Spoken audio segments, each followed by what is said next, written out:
Ladies and gentlemen, welcome to Man in America. I'm your host, Seth Holhouse. Folks, we've got a lot to cover in tonight's show with what's happening in Israel. There's a massive bombing and even a mass shooting in Israel at the hands of Iran. Supposedly, the mainstream media is at the hands of Iran, but we're going to be looking behind the scenes and kind of playing out a few different ideas about that. We have the strike, right? So the port workers strike, which started today, and I'm surprised it's not getting more mainstream coverage. Probably because they don't want you to know about it, and because oh yeah, right now is the vice president debate. So I commend anybody who's watching my show right now instead of the vice president debate. I'll talk about the two-party system in a little bit here on today's show. Um, I've got some opinions on it, which I want to share with you, some recent understandings of that. But also, we're going to be diving into the hurricane and just some wild stuff surrounding the hurricane. And to me, in a lot of ways, the hurricane looks like a Lahaina Maui Fire 2.0. And so we'll be diving into that as well. Before we jump into today's show, folks, just a few quick messages for you. First off, I have a new sponsor, which I'm really excited about, which is here.com. So listen up, folks. I want you to check out here.com. So look, if you've ever been frustrated with hearing loss, okay, here.com is exactly where you need to go. So these folks are the real deal. They've got an A+ rating from the Better Business Bureau, about 4.9 rating at Consumer Affairs, and over 500,000 people are already loving their super tiny, super powerful German hearing aids. 500,000 people. And the positive reviews just keep on rolling in. So take Jerry, for instance, who's a podcast listener who wrote in saying that the in-home exam made everything so convenient and his new devices are extremely comfortable compared to his old ones. Or James, who called working with here.com a total win and said it's one of his best investments he's ever made.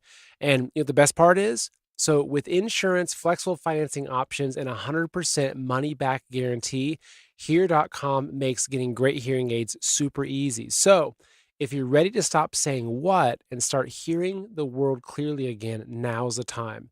So right now at here.com/Seth, you can sign up for an exclusive 45-day no-risk trial, and you'll get a free hearing aid consultation. So folks, you're gonna be able to hear the difference yourself. So what are you waiting for? So head over to here.com/Seth. That's HEAR.com/Seth. And again, you get a free consultation. So if you're not sure, if you think that maybe, your hearing is going a little bit off and you're saying, hey, you notice yourself asking, hey, can you repeat that? Can you repeat that? It might be a good time to just get your hearing checked out. So again, folks, go to here.com/Seth. All right. So getting into tonight's show, we've got a lot to go over, a handful of bigger topics to go over. And I will say, though, look, if you watch my show enough, you know that I've got a positive outlook. I really do believe that we're at the times where a lot of evil is being eliminated from our world, and that on the other side of this, there's going to be something much better. Right? If you go back to like the days of Noah, which I really feel like that we're living in the days of Noah, the celebration of evil that we see all around us. You go back to you look at those days and what happened, right? So Noah was called upon by God. He said, "Look, prepare, because I'm, basically going to wipe out all the evil on earth with this massive flood, and I need you to survive so that you can get to the other side of that, because I have an important role for you. Because after we clear out all this evil, we got to kickstart the human race again, okay? And that's an important job. So you need to prepare for that." And I really feel like that's where we're at right now. Is that as I look around, I can't believe it's just chaos after chaos after chaos. And if honestly, if I wasn't someone who believed in God, I'd be freaking out all the time right now. But because I really do believe there's a higher plan, that gives me a lot of calm amidst the storm. But I really do believe that these are the days of Noah. And part of being in the days of Noah is that the evil gets wiped out, right? And I think that that's what we're seeing right now. And they're getting really, really desperate. But in this desperation, there's all kinds of crazy stuff happening. We're on the brink of World War III. We've got these massive weather systems moving through, which I genuinely believe are created and that there's an agenda behind them. It's again, it's like the fires out in Maui. There's no way that was just natural. And I'm releasing an interview this week. With an author and a publisher, but specifically on like the true story of what was happening out in Maui and how it was, among many other things, it was a massive land grab.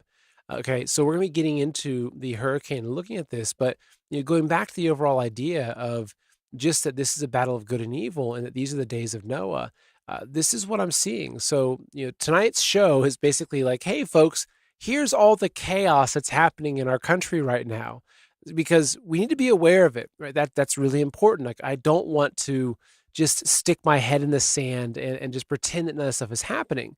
But I'm also not going to live my life full of fear and get, to a place where I'm just like stockpiling guns and ammo in my basement and not talking to my neighbors and becoming a recluse. Like that's not the right direction either. So we're going to be talking about just this chaos, but also how to look at it. So I want to first start with what's happening over with Israel. Pardon me. So this is interesting. Okay, so there was a massive bombing, right? So here's one video. Oh God. Okay, guys, we got to get off the roof. These are coming down right next to us here. So there's been a lot of They're videos coming down. One just about. We got to go inside. showing a lot of bombs going off, right?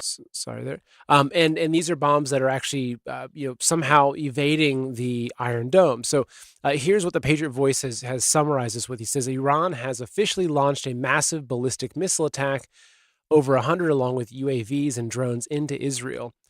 This is in retaliation for the attack on the Iranian proxy Hezbollah HQ being destroyed in Lebanon. It's important to note that the Iron Dome is not made to withstand attacks from ballistic missiles, so it is failing at providing adequate protection. Clearly, this is a very serious threat because Netanyahu has apparently departed on one of his planes, according to unconfirmed reports. All Israeli citizens have been told to shelter in place. On top of that, there's a mass shooting. Actually, I'll show you. Here's this is the mass shooting. There's a couple of bodies laying on the ground. It's nothing gruesome, but this is also happening simultaneously.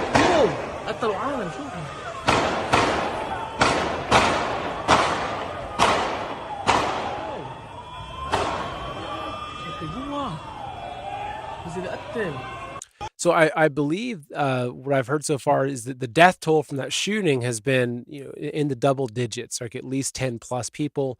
And Israel's not a place where you hear about mass shootings very often. So I'm sure that this is coinciding with the attack. But going back to the post here, there's something crazy going on. So here's a picture. Actually, I was going to pull it up for you. Never mind. So basically, I'm going to take a step back and look at this because when I look at wars these days, and I've been going through a process, and I won't go into any details of just trying to deconstruct what really happened in our wars, because what I've come to the conclusion of is that if you think that the news that we're being fed right now is fake, what about the history that we've also been taught?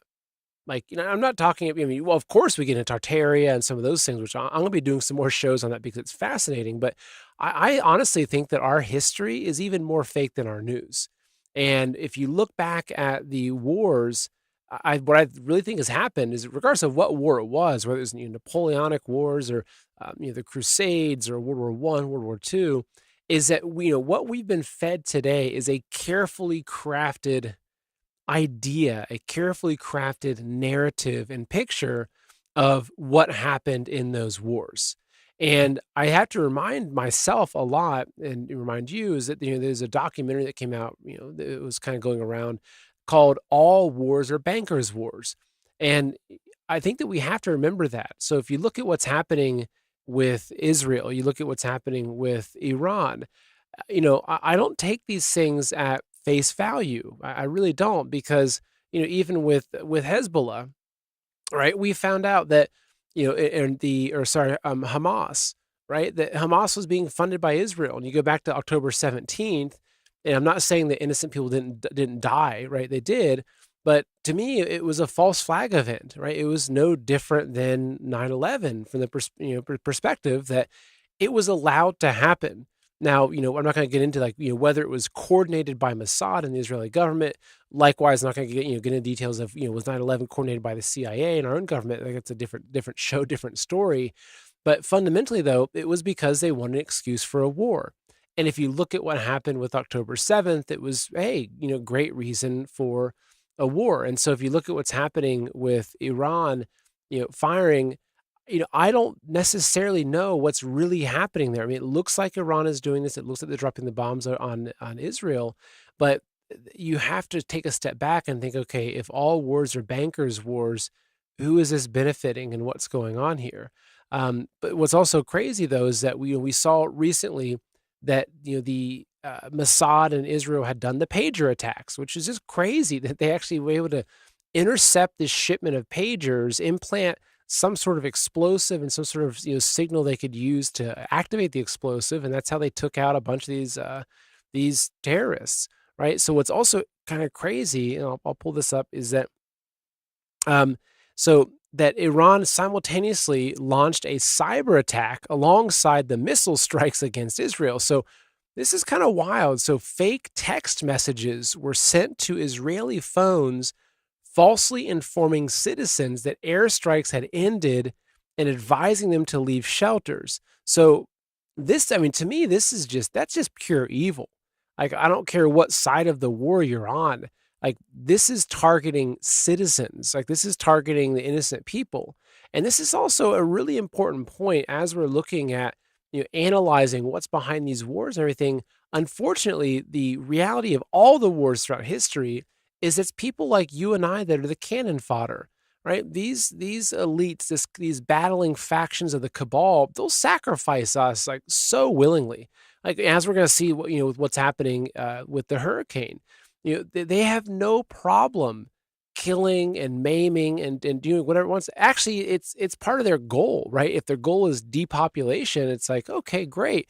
How can we take out even more citizens? How can we take out even more of these kind of useless eaters, along this? So the fact that they were using these fake text messages sent to just the phones of citizens to get your average people to be like, oh, wow, we got a message from the Israeli government and it's okay for us to go out in the streets. These are innocent people, right? And this is like, again, it doesn't matter what country it is. And it's the same reason why when they did the pager explosions, I'm asking the questions of like, well, how reckless is this? Because what if that guy with the pager is sitting next to a little kid in a grocery store, and that pager, he's sitting on his hip, which is head height for a 4-year-old kid. Who's going to take responsibility for that? So it's just insane, right? It's absolutely crazy that this is going on. But my concern with this is that they need a World War III, right? When I say they, it's the bankers, the elites, the cabal, whatever name you want to call it, the evil people that are hiding within governments, within religions, and all over the world. They need a World War III. They need an excuse to reset economies. They need an excuse to redraw political lines and redraw boundaries of countries. And fundamentally, though, they need an excuse to collapse the nation states as they push forward some sort of centralized one world government where individual nation states don't exist anymore. And fundamentally, they need a reason. They need something to pull America into a war so they can start taking our young men again, start drafting again, and just destroy America, which is, of course, as we know, it's part of their overall plan. They need a reason to have some sort of maybe potentially kinetic attack on American soil. I mean, this is crazy. But here's the thing, though, is that what happens with this is that how this escalates into World War III is that you have Israel. So supposedly, what we're witnessing is Iran attacking Israel. And Israel then comes to the United States and they say, hey, United States, we need you. We need your help. Please come help us. And as you know, most American politicians are very loyal to Israel. It's a different show. But fundamentally, though, what happens is that America says, hey, okay, you're our ally. And so then America gets involved in the war. And then Iran goes to Russia and China and they say, hey, look, we attacked Israel because we're having to, head to head with them. They pulled in the United States. So Russia and China, we need you to back us up now. And there you go. Now we've got World War III. So and we're this close, folks. Like we're this close to that kind of a scenario happening, which I don't wish upon anybody. Because unfortunately, at the end of the day, the only people that win when we have world wars are the ones that are funding both sides of it. Like those are the winners of the wars. The people on both sides are the losers, right? So anyway, I pray that we don't get into World War III. But it's just you can see that everything they're doing is they're trying to push us into this. So again, this is just part of the chaos, right? This is part of the chaos, as I believe the deep state is weakening, right? The cabal, they're losing control. They're losing control of the narrative. They're getting desperate. So we're seeing more pushes for World War III. I think there's a massive effort to find any excuse to either cancel the election in November or to change the election laws like what we saw with COVID, et cetera. And a war would be the perfect excuse for that. So there's another perspective for you. So I'm going to jump into the hurricane now because as I mentioned, I just late last week finished an interview with two fantastic individuals about looking at what really happened in Maui. And fundamentally, though there's a lot of different reasons behind this, what it seemed like it was a land grab, right? It was that land was a very, the land where that city, this Lahaina especially was an extremely valuable area for the elites. And so, the thing is that this is America. You can't come take my land. Like, this is my land. You can't come take it. If you're some developer wanting to build a Las Vegas out there or whatever it is, you're gonna have to pay me a lot of money for my land because I'm not gonna leave here. This is my family heritage. It's like, oh, okay. Tell you what, then, how about we change a bunch of the laws beforehand, cause a massive fire, most likely using some sort of directed energy weapons, fry everyone up, then use some weather modification to whip up the winds to make sure the fire is like extra deadly. And it's like, oh, sorry, everything's burnt to the ground and your dog is dead and your neighbors and, everything else has just gone to hell. So, yeah, it's going to be a little bit. Hey, don't worry though. We raised like a couple $100 million for the relief, but that's not going to go to you though. That's going to go to our redevelopment programs because we're going to take this land that we just raised and we're going to turn it into Las Vegas. Now, my concern though is that something very similar is happening with these hurricanes. Now, I'll tell you though, I don't want to take away from the victims of the hurricane, like at all. And actually, like I think this is giving them due credit. Right? This is giving them due credit and saying that, look, your government is against you, right? The reason why you can't get your power back on is because we've shipped all of our transformers and all of our backup equipment for our grid over to Ukraine, right? So it wasn't just the artillery and everything sent over there. It was a lot more than that. So I think, though, honestly, that like, look, if I was someone that had my house destroyed and lost everything because of some freak accident, if I found out that the government was behind causing the accident and there is this really kind of nefarious agenda behind it, like I would not stop digging and hunting until I figured out who did it and how to have justice. So I'm going to start with a video. It's a 5-minute video from Greg Reese. You're probably familiar with Greg Reese. If you're not, he's part of the InfoWars network, and he does these incredible 4 to 5-minute videos that take a current topic and summarize like the key points of what's going on. And he paints a really powerful picture. So I'm going to play this video by Greg Reese. I'm going to full screen it for you because it's just his videos are great and they're worth looking at full screen. So we're going to watch this. It's about 5 minutes long and then we'll go from there. So here, check it out.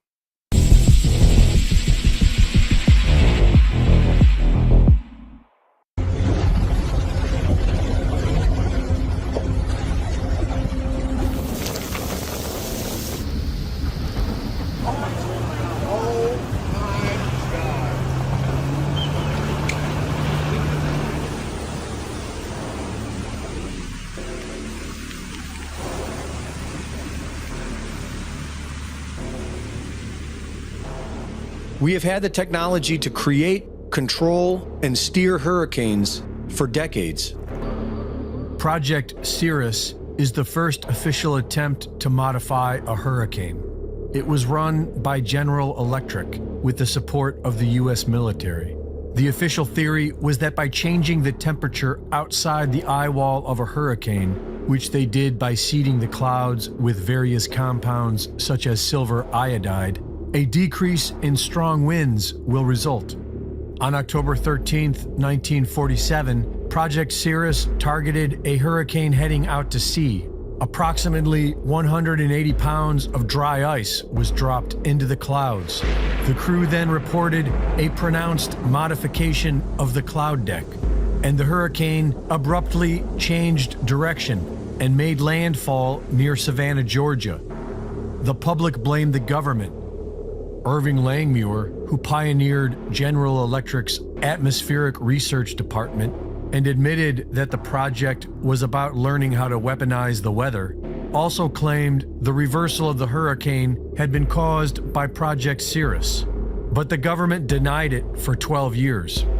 After a short delay, the project officially continued, and in 1965, Project Storm Fury had targeted Hurricane Betsy for seeding.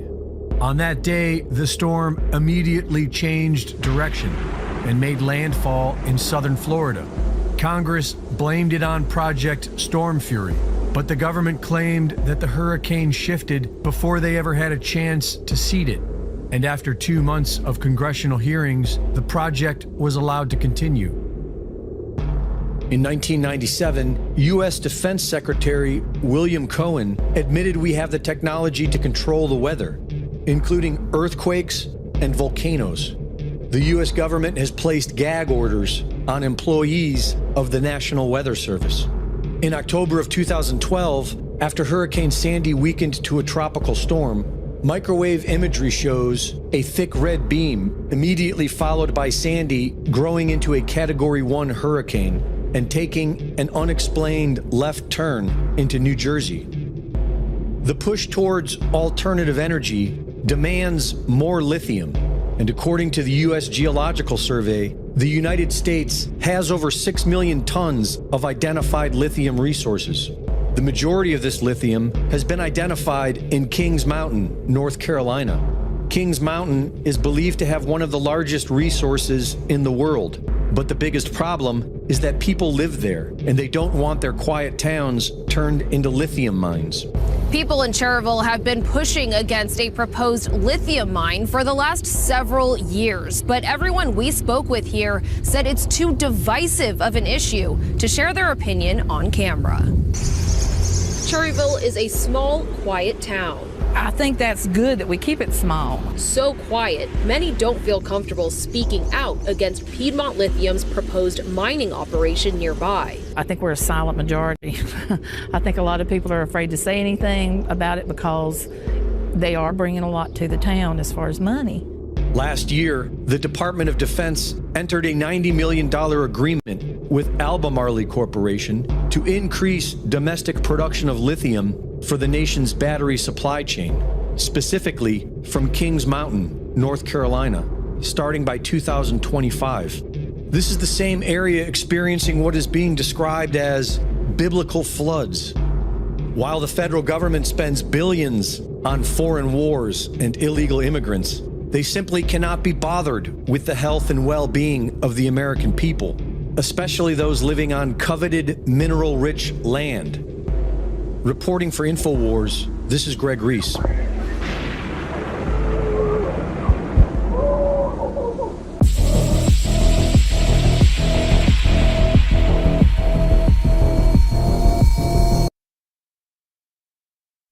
Yeah, so you got to love Greg Reese and the work that he does, but this makes a really, really important point, right? Because again, if you look at the wildfires in Lahaina, if you look at the fires that happen in Paradise, I've got family in Australia, right? So the areas that, if you recall, I think it was what 2 years ago or so, I forget, it's all blurred together. They had the massive, massive wildfires in Australia. And they also had these insane flooding. They had these things called rain bombs, which are, this new weather phenomena that basically cleared out this whole area where they're planning on building a rail system along the coast.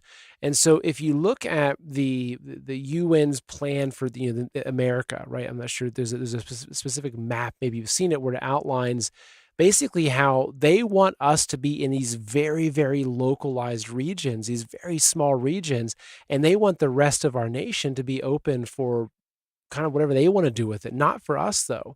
And so I think that what we're gonna see, though, is we're gonna see a continuing of this type of thing happening, right? Look at East Palestine, right? Where a lot of folks have had to move out of East Palestine because of the poisoning there. Look at the wildfires out in California that have happened. Look at the wildfires that or the fire in, Maui that happened. Look at the hurricanes happening right here. I mean, to me, if you look at the patterns of all of this, what I'm seeing is an intensity, an intensity in these natural disasters, which, as Greg Reese went into, it's not some conspiracy theory to say that our government can modify, direct, strengthen, weaken, even create hurricanes, right? If you've done some deep dives into, say Dane Wigington or Geoengineering Watch, his website, if you've looked into HARP, and this is just the stuff that's more publicly available. I mean, we have no idea what kind of other technology they have, but it's funny because it seems like when you tell someone that, oh yeah, the government can change the weather, if they're not someone that's well researched, they're going to say, oh come on, what a silly conspiracy theory. But as you saw in the video, and I've done deep dives in this before, they absolutely can. You can look at the patents for it. Like they have the patents for everything. You can say, oh, back in the 50s they were doing this stuff. It's like, yeah, they were, and now it's being used against us, right? So and here's another short video I wanted to show you about the whole land grab idea. So here's a woman. It's about a minute and 20 seconds, but just check this out. Hey, did you know that Asheville, North Carolina, they have this affordable housing plan, right? And it was actually updated on September the 13th of 2024, right before the hurricane. Crazy. So your favorite witch, we got to nose in, and I clicked on that button right there that's on this website. You could go visit yourselves, and it popped up this beautiful plan. Ta-da! Here's the table of contents, and I just got a little curious on a couple of things. And then I found this lovely page right here, and it talks about displacement of all forms.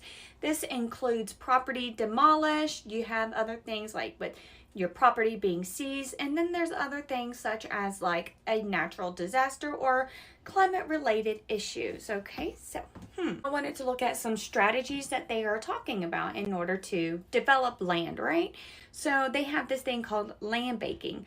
Well, it's not technically legal in North Carolina, so they said that they have to get creative to find ways to acquire property. I don't know, like maybe a hurricane. So by controlling the land, a public entity can potentially impose a deed restrictions that aligns with the affordability and community development goals. Yeah, there you go. That's another thing. Actually, it's interesting is that when you look at these situations like this, what you find is that often there's this legal trail, right? That you'll find that in a region. So just like what we saw out in Maui, for instance, is that before this happened, right before the the fires came about, that there was this this series of for year long multiple years of setting everything up, right? It's similar to The Great Taking by David Webb, where he's explaining. I'm not sure if you've seen the documentary, read the book, or watched the interview I did with him, but he's explaining how the legal structure is already in place for the banks to seize our assets as soon as there's some sort of collapse scenario, right? So you find that it's always there. There's always a trail where you can see what they're doing. The problem is not enough people see it, and so no one gets held accountable for it, unfortunately. But I mentioned, let me pull up for you really quickly, because I mentioned that with regards to the power infrastructure, right? So here you go. This is a post from Amuse. He said, okay, so communities across the South are being told to prepare for extended power outages as a result of a massive short of critical electrical equipment. It turns out the Biden-Harris regime hasn't just sent the bulk of our artillery shells to Ukraine, they've also sent the nation's stockpile of critical electrical equipment. So the U.S. has always kept a stockpile of critical electrical equipment like transformers and switch gears to quickly restore power in the aftermath of disasters such as hurricanes, right? Or such as Hurricane Helene. So now with 360 substations in desperate need of new transformers, the country should be ready to respond. But here's the catch. The Biden-Harris administration recklessly drained our stockpile by sending these crucial resources to Ukraine. So while they're prioritizing foreign aid, millions of Americans could be left in the dark for months, suffering through extended power outages because of their poor decision-making. Once again, it's America last under this regime. Oh, and don't get me started on selling our nation's strategic petroleum supply to China. So, and this is the thing, and this is, I've long kind of held the belief that one of the goals of the Ukraine war is to drain our reserves, right? To drain, obviously they're sending billions of dollars over there, but that's not it.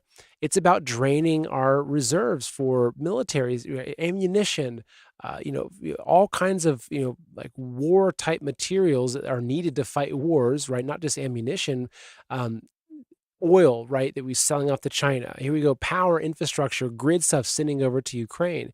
It's almost as if, call me a conspiracy theorist, but it's almost as if a foreign enemy or someone hostile towards the United States has a hold of our current administration, and they're using them to deplete America and make America ripe for the taking. It seems to look that way, right? Draw your own conclusions. So I want to jump into the situation with the strike, okay? Because this is honestly a very, very, very serious story. Before I jump into that, though, I do have a quick message for you folks to bring up about Balance of Nature. So Balance of Nature, another one of my key sponsors. So folks, hold off on purchasing your first order from Balance of Nature because I've got some information that you need to hear. So if you go to balanceofnature.com and buy their popular fruit and veggie supplements, a discount offer will pop up, right? It might say 20 or 25% off. So don't click that. Because if you use my code, you'll get 35% off your first order. Plus, you get free shipping. So my special code is Seth. That's SET8. So use my code and save big. Here's another bonus. So Balance of Nature has a risk-free money-back guarantee. So go ahead, find out for yourself what I already know. There's no other product out there like Balance of Nature when it comes to fruit and veggies, supplements. So whether you order online or call them direct, you must use the promo code Seth to get this special offer of 35% off and free shipping. So call them at 800-246-8751. Use discount code Seth or order online at balancenature.com using discount code Seth to get 35% off.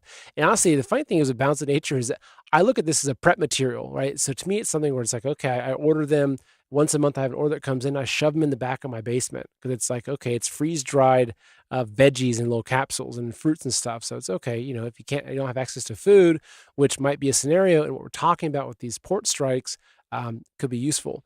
Okay, so getting into the next thing to talk about here. So you've probably heard by now this discussion of the strike.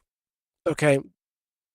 So here's a post from John Rich. He says, this is the president of the dock workers from Maine to Texas. They go on strike today, the first time since 1977. This stops all shipping from coming ashore and the entire eastern seaboard all the way down to the Gulf of Mexico. I suggest you stock up today on what you might need. So I'm going to play this for you because this guy is the head of the, the union, right? The Dockworkers union specifically. I'll have more information about him, but this is a minute 38. Watch this because this describes what's happening right now. And if you haven't seen this video, make sure you watch it and make sure you share it because this particular video is crazy. So check this out, what he has to say. These people today don't know what a strike is. Right. When my men hit the streets, from Maine to Texas, every single port will lock down. You know what's gonna happen? I'll tell you. First week, be all over the news every night, boom, boom. Second week, guys who sell cars can't sell cars because the cars ain't coming in off the ships. They get laid off. Third week, malls start closing down. They can't get the goods from China. They can't sell clothes. They can't do this. Everything in the United States comes on a ship. They go out of business. Construction workers get laid off because the materials aren't coming in. The steel's not coming in. The lumber's not coming in. They lose their job. Everybody's hating the longshoremen now because now they realize how important our jobs are. Now I have the president screaming at me, I'm putting a Taft-Hartley on you. Go ahead. Taft-Hartley means I have to go back to work for 90 days. That's a cooling off period. Do you think when I go back for 90 days, those men are going to go to work on that pier? It's going to cost the company's money to pay their salaries. Well, they went from 30 moves an hour maybe to 8. They're going to be like this. Who's going to win here in the long run? You're better off sitting down and let's get a contract and let's move on with this world. And in today's world, I'll cripple you. I will cripple you, and you have no idea what that means. Nobody does. Those are some intense words. I will cripple you. Okay, now watch this. Here's the same guy, right? So he's the longshoreman president. Okay, here's an interview. This is 44 seconds, but here he goes again. Are you worried that this they strike? Have the capital to settle this thing. Are you worried that this strike is going to hurt the everyday American, the farmers that need to reach the export market? They're telling me that they're going to hurt through all Now you of this. start to realize who the longshoremen are, right? Nobody cares. People never gave a about us until now, when they finally realized that the chain is being broke now. Cars won't come in. Food won't come in. Clothing won't come in. You know how many people depend on our jobs? Half the world. And it's time for them and time for Washington to put so much pressure on them to take care of us, because we took care of them. And we're here 135 years and brought them where they are today, and they don't want to share. Are you worried that this Gosh. Now, what's crazy is this guy's Harold Daggett is his name. So, in digging a little bit, so he's the ILA boss, okay, who pledged to cripple the United States. So, turns out that he owns a 76-foot yacht, a Bentley, and gets paid over $900,000 a year. So, he was acquitted on RICO charges after the main witness against him, mobster Lawrence Ricci, was found decomposing in a car trunk in New Jersey. Now, I don't know. Is he guilty of that? I have no idea. The guy's obviously still free. But to me, like when I hear that guy talking, if I were to close my eyes and think, okay, what am I listening to? Like I feel like I was listening to some sort of Italian mafia boss explaining why you're going to run the city how he wants the city run. But this is serious, though. So I've got the next one to jump into those. Like, what does this actually mean? Okay, we can talk about strikes, and he can make these threats. Okay, maybe are those threats real, or is it just something that he's just puffing his chest because he thinks it's going to move the needle in their negotiations? So there's the Kobesi letter actually has this really good thread I'm going to read through because this really helps understand what's happening with this strike. Okay, so they say, it has officially begun. Over 50,000 port workers across the United States are now on strike for the first time since 1977. These ports handle nearly 40% of all U.S. imports, and it could cost the U.S. up to $5 billion per day. So what does it mean for the economy? Well, for some background, port workers are on strike because of failed contract negotiations. In June, the ILA, a union that represents port workers, suspended talks with the United States Maritime Alliance. On September 30th, the contract officially expired without a deal. The current ILA contract has union members making a range of between $20 and $37 an hour. So depending on seniority, a longshoreman can make between $150,000 and $250,000 annually under the current contract terms. Port insiders say the ILA is targeting an increase larger than 32% over 6 years. Roughly 38% of all U.S. ports are currently processed through the East and Gulf Coast ports. JP Morgan estimates the strike will cost the economy $3.8 billion to $4.5 billion per day. This means a week-long strike could cost over $20 billion. I know these numbers, say $20 billion, it's like, well, yeah, they just sent like $200 billion over to Ukraine, so who cares? It's like, yeah, that's fair, but it's still important. So agriculture is an industry that's heavily reliant on East Coast ports. So 2.6 million metric tons of soybeans were imported through these ports in 2023. Also, 1.95 million metric tons of poultry were imported here.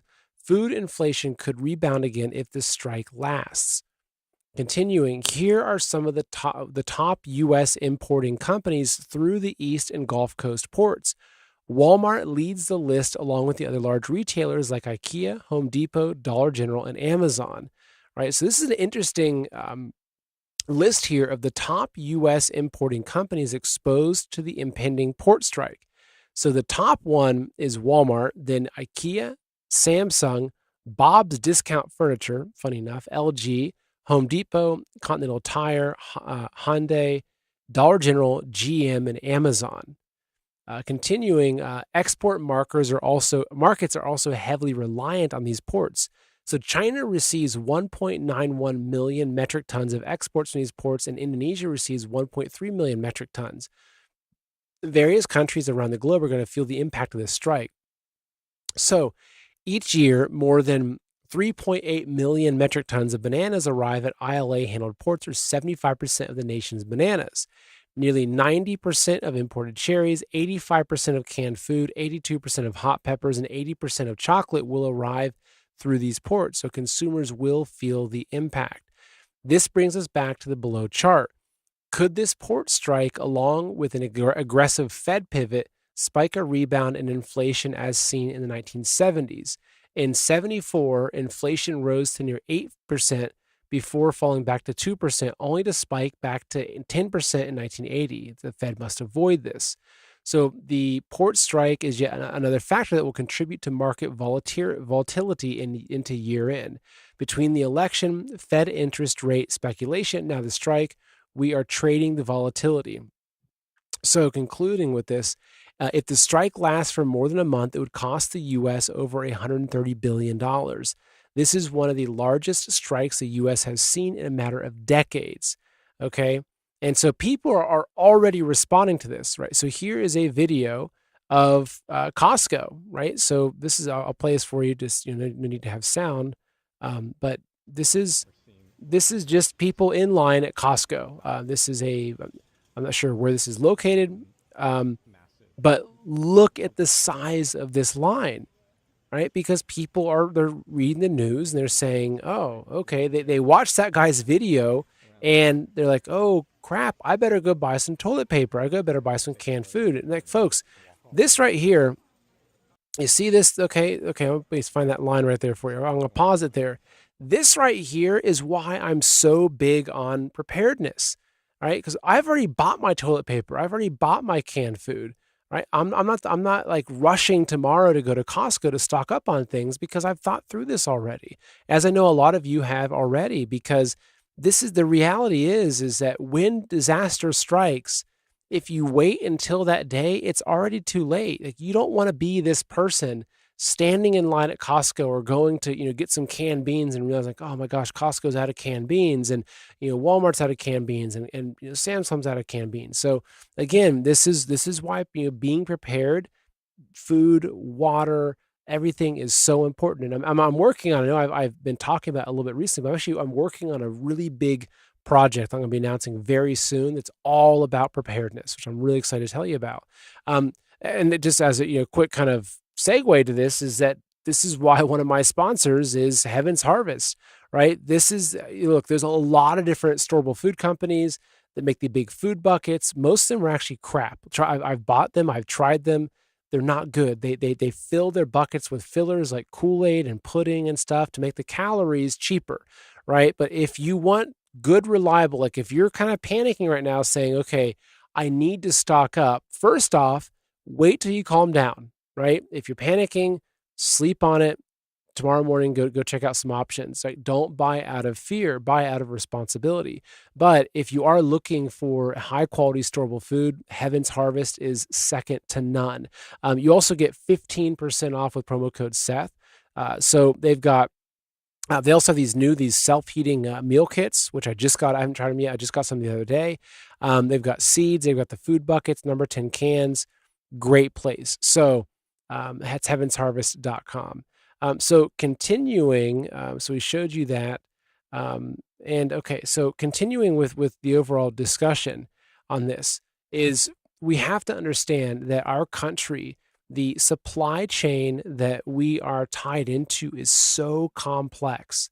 Like, I'm not kidding. Like, even your local grocery store, they've always had groceries. Like, why wouldn't they have groceries? Even a strike, a union strike, could be enough to cripple the grocery stores, and it could lead to catastrophic events coming after that. And so this is why it's really important to understand these things. Actually, there's a book that I read. It's called The End of the World is Just the Beginning. And it was written by, his name escapes me right now, Peter Zeihan. Peter Zeihan, The End of the World is Just the Beginning.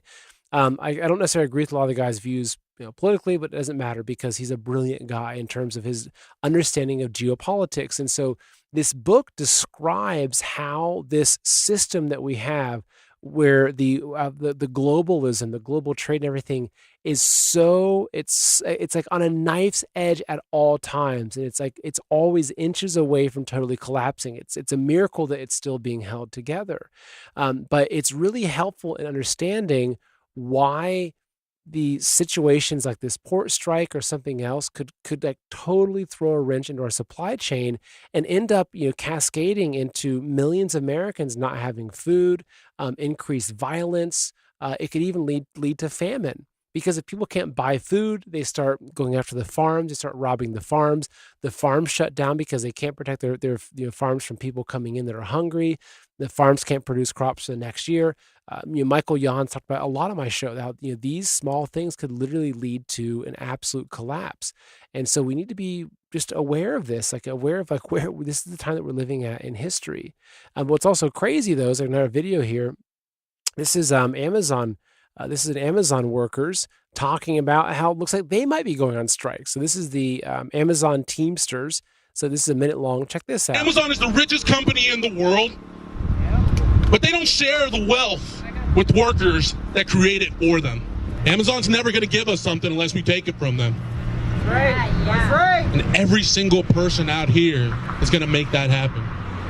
Amazon said in their peak season planning doc, they wanted to give us only 60 cents for a raise this year. Is that acceptable? No!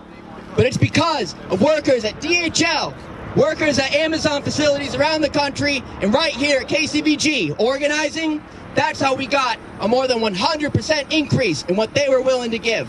It's time for us to stand together and continue fighting for what we're worth.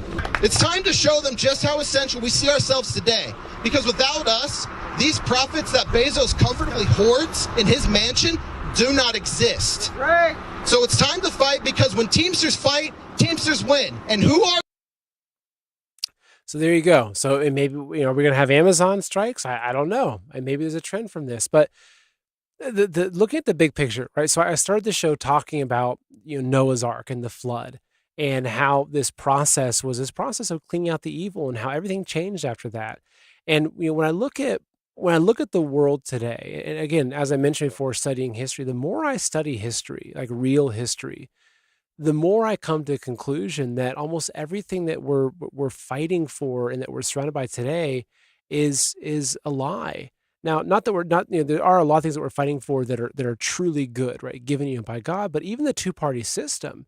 I mean, the more I've kind of dialed into it, I'm convinced that the two-party system is another way of controlling us, right? That's why, I know I do think that in many ways Trump is outside that system, but there's certain things that show me that he's not. It's very complicated, but there's a big part of me that just looks around like, so right now, the debate right now between Waltz and JD Vance. I have a hard time looking at this. I feel like that I'm watching just these two kind of puppets up on stage trying to steer us into things and make us, convince us that if we get our party back in, it's going to fix everything. I think that actually, that's not going to fix everything. It really isn't. We have to fundamentally make some major changes, and I don't know what those changes necessarily are, but I just think that the world today is, we're so far corrupted. We're so far away from how we're supposed to live. And I think, though, that the process that we might see unfold as we continue is humanity being brought back to how humanity is supposed to live. But what that also looks like is a collapse of this current system, this current cabal. Everyone thinks the cabal is going to collapse and it's great. They're going to be dead. And while I agree, right? Okay, that's playing out, but you have to realize that if they go down, the entire system that our society is built on, that the world is held together by, goes down with them. And that's going to be a lot of chaos. And it's not going to be a flood that wipes out everyone except for a few, but it is going to be chaotic. And so even when I look at the chart back, I'm going to pull it back up again, but the chart about the shipping, actually, I will pull it back up to you because it's really important to look at that. Let's see, here we go. So this particular chart right here, okay, showing, Walmart, IKEA, Samsung, Bob's Furniture, LG, Home Depot, right? These are all very global companies, right? These are all companies in a lot of ways that are taking away money from your local mom and pop shop. So, even looking at this strike, like, is it a good thing, right? Because let's just say the strike continues for a month. And what that means is that you go to Walmart, you can't buy what you want at Walmart. You can't get what we want at IKEA. Yes, for a lot of people, it's going to be really difficult. But maybe what it means, though, is that you see the local general store come back in the picture. You see the local farmers just doing amazing business. Because I really believe this is the future. I really believe the future is getting away from this globalist crap that they're making junk in China and slave labor factories, selling it to us in Walmart here in America, shipping it, trying to automate the shipping to make it even cheaper so they can squeeze the guys in China and squeeze us. I think it'd be a good thing if that system fell apart and we all went back to local. Like, I would love to go back to the day where, and actually in a lot of ways I do in my life, but where I'm going to the local general store, right? Think about, Little House on the Prairie. You're going to go to the Olsons to get your bag of sugar, your bag of unbranded sugar, right? So maybe that's part of what's happening is that this, they talk about a great reset. Well, maybe there is a great reset, but the reset is that we're going back to how we're supposed to live. And so this is, kind of plays into the, purpose of prepping. One of them is getting back to building your community, right? Figure out who are your local farmers, who are your local, who's your local sheriff, what's your local community look like? Because, right now what's happened is that all of that heart and that virtue that tied together these local communities has been torn apart by these big globalist companies, this corporatocracy, and by a government that wants you to be stuck on the teat of the government, and where you're waiting for the government to come save you instead of coming together with your neighbors to save yourselves. So there could be a silver lining in all this. I know it's difficult, but honestly, if the news, say 6 months from now is that, wow, the Dockworkers strike completely collapsed the global system, and Walmart can no longer survive because it can't get things from China. And, we've seen this huge boom of local businesses popping up, serving local communities. Like, honestly, that could be one of the best things ever for America. That would bring me a lot of joy. Like, I would love that. And in the region I live in, like, I try specifically to try to do everything as local as possible, right? I don't go to the big local grocery store chains or the big, kind of, national or regional chains. Like, I've found the smaller local grocery stores. I go to a milk farm once a week. We get raw milk. So I get all of our milk and our eggs at the milk farm. I know the farmers. I go to the farm markets. I do as much as possible from extracting all the goodness and beauty out of my local community. And the thing is that if you built a life like that, then it's like, oh, okay, well, maybe I can't get my stuff on Amazon, but I'm not going to starve. I'm not going to die because of it. I'm going to go to my local farmer and say, hey, you seen these strikes? How can I support you as a local farmer? I need to keep buying things from you. These are the things I used to always be getting from, the big grocery stores or from Walmart. Can you help? Can you carry these things? Can you get the local version of it? I mean, honestly, it's kind of a beautiful thing. So we'll see, though. Honestly, I have no idea what's going to happen in the next, say, 3 to 6 months. If I did, I'd be a billionaire. Like, if I could predict what was going to happen in the next 6 months, I'd be making a lot of money, but I don't know. I mean, I do know that there is a resurgence of goodness. There's this great awakening happening. The evil that has ruled this world for generations and generations, I do believe is coming to its end.